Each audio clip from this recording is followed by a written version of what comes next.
Hello, you amazing hackers. Hope you're all doing well today. Today I'm joined again by the Binarybot, who has been on the channel before. It's great to have you back again. Thanks for joining me, man. How are you doing?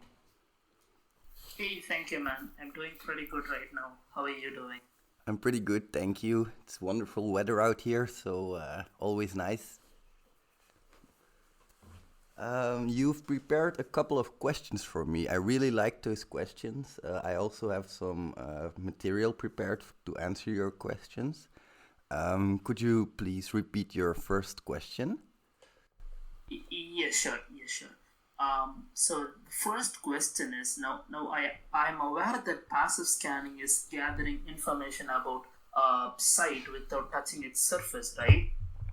But what exactly is active scanning, and then how do I use tools such as AMAS or any other tool for that matter to carry out this task of active scanning? All right, so that's an excellent question. I'm going to repeat it real quick. So, if I understand correctly, you're wondering what the difference between active and passive scanning is and how you can apply it to the tools that you use. So, I've prepared a little presentation on Nmap for that.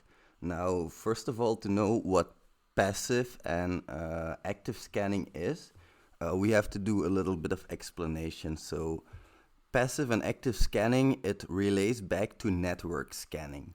So you're going to try and see what ports are open on a specific computer or server. And you're going to be doing that in two different ways.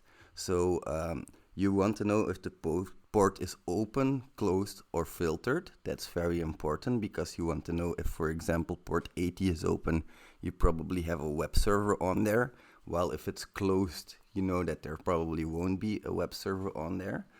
And there are two ways to check if a port is open or closed. Well, there are a lot more ways, of course, but you can divide them into two broad categories. You can either do a complete TCP connection. Now, I'm not sure how much you know about networks, but in networking, when you make a TCP connection, first of all, you have your client. He does a SYN request to the server. The Oh server yeah, sends back the the SYN ACK. handshake is what you're talking about. Yeah, exactly. So the TCP handshake, you do the SYN ACK and then you send back the ACK, the acknowledgement to say that you have received the handshake. Now that is what we call an active scan. When you do a passive scan, you don't complete the handshake. So you're just doing a SYN. You're sending a SYN request to your to the server on port 80, for example, and then the server sends back a SYN ACK. You know it's open because only ports that are open send back their SYN acknowledgement. But you don't send back your acknowledgement. You say rest. No, forget about it. I don't want to talk anymore.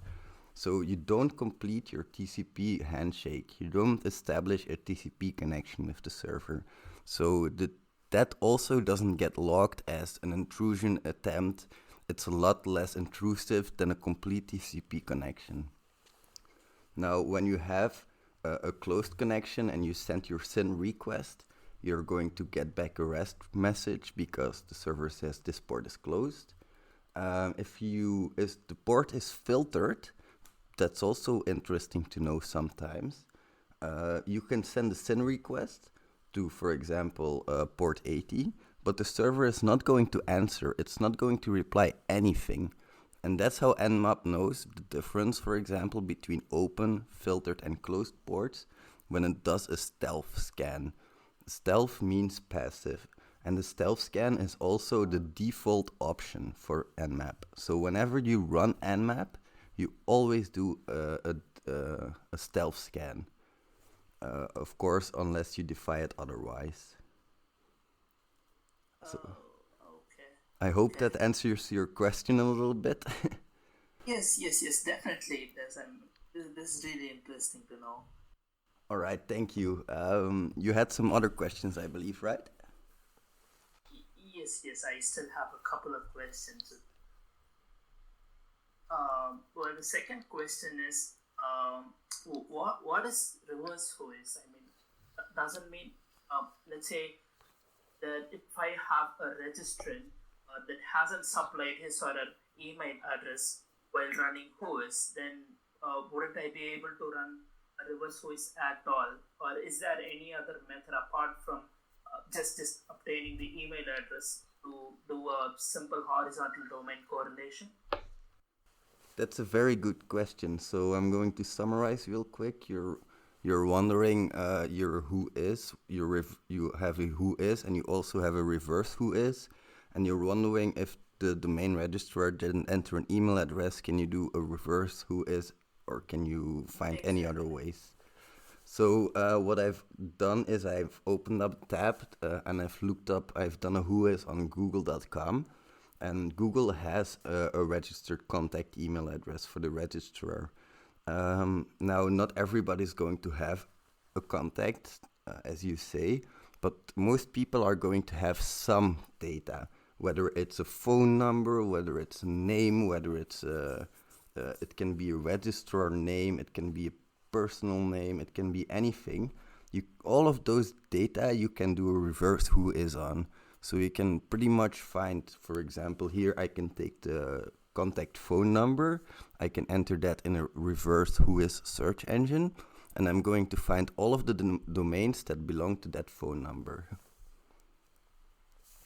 Wow, okay. So it's not specific to only the email address. That's what you're trying to say, right? Yeah, exactly. You can try all of the personal data that you can find in there. Okay, man. All right, thank you. Good question, man.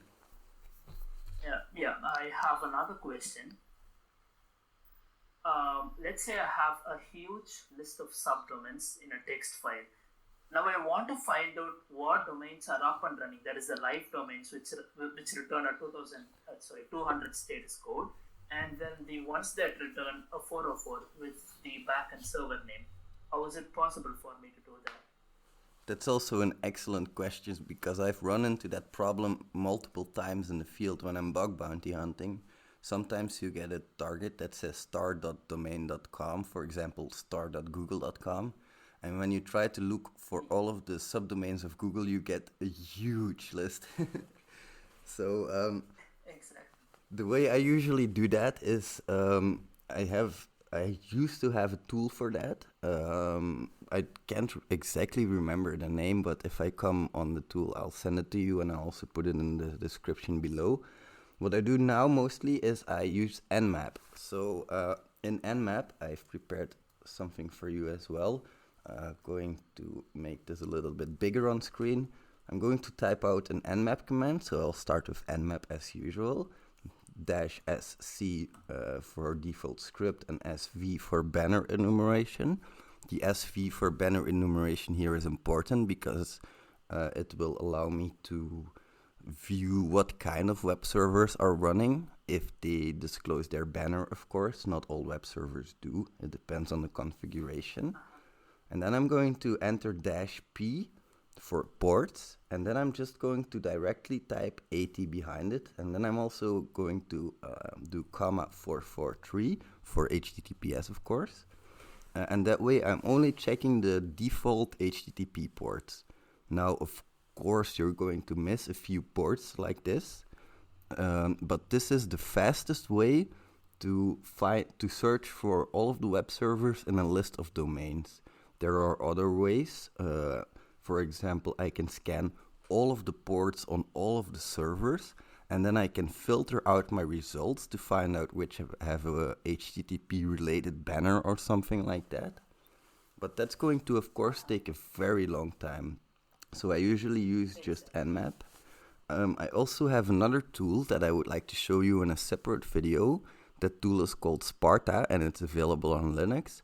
And you can just paste your whole list of domains in there, and it's going to do a staged Nmap scan first. So it's going to do the most common ports in a synth scan. And then it's going to do all of the other types of Nmap scans. So it's going to do Nmap all ports, Nmap aggressive, it's going to do Nmap UDP.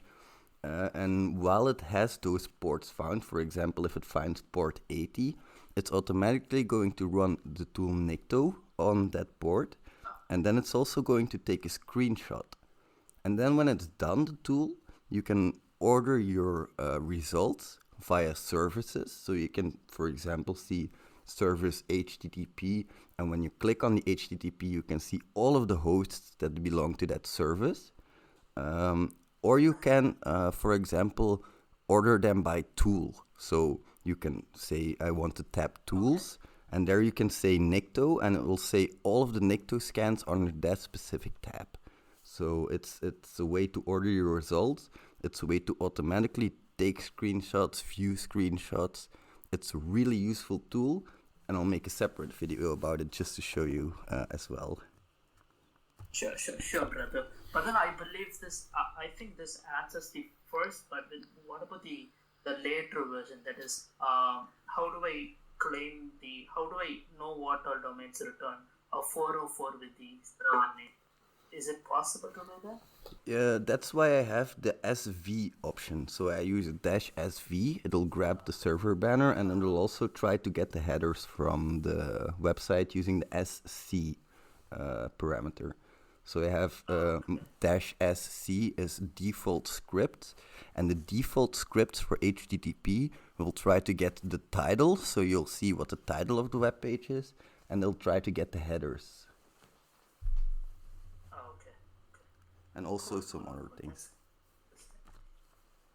All right, thank you for that question. That was a really good one as well, because as I said, it often happens in bug bounty hunting that you get a giant list of domains. Yeah. I've been wondering on this question for about 2 to 3 days for now, and then now we have an answer. All right, thanks, man. You're cutting out a bit.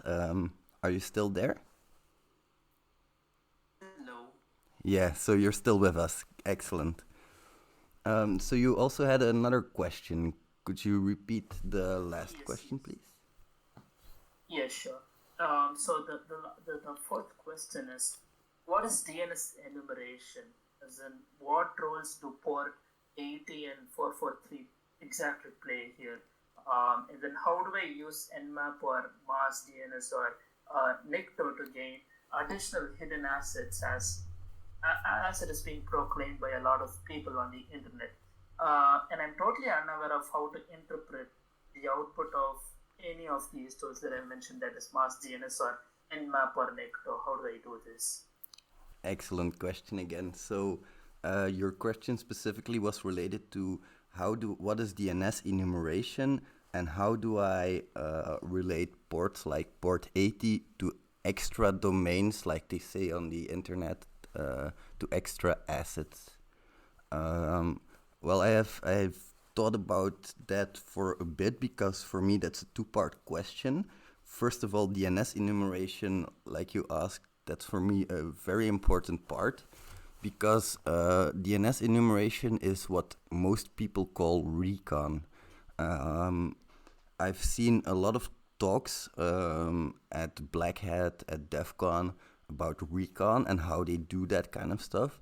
And for me, DNS enumeration is a big part of recon, because you have tools like Amass, you have tools like you said, DNS dumpster, all these kinds of tools, and those are what I call sources. So I use all of the tools that I can find, for example, Nmap, DNS dumpster, all of that stuff.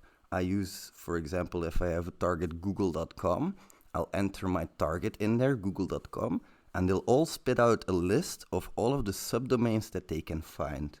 Those are extra assets for me. Now, what I'll also do is every single asset that has a port 80 or 443 open, so one of the web servers, I'll start downloading all the JavaScript files with a script that I've written.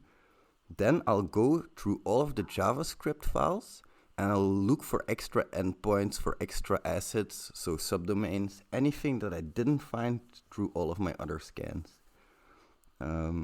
It's not 100% related, but I think it is really, because on all of those ports, maybe you can find extra information about extra hidden endpoints. If that makes sense. I hope my answer makes sense.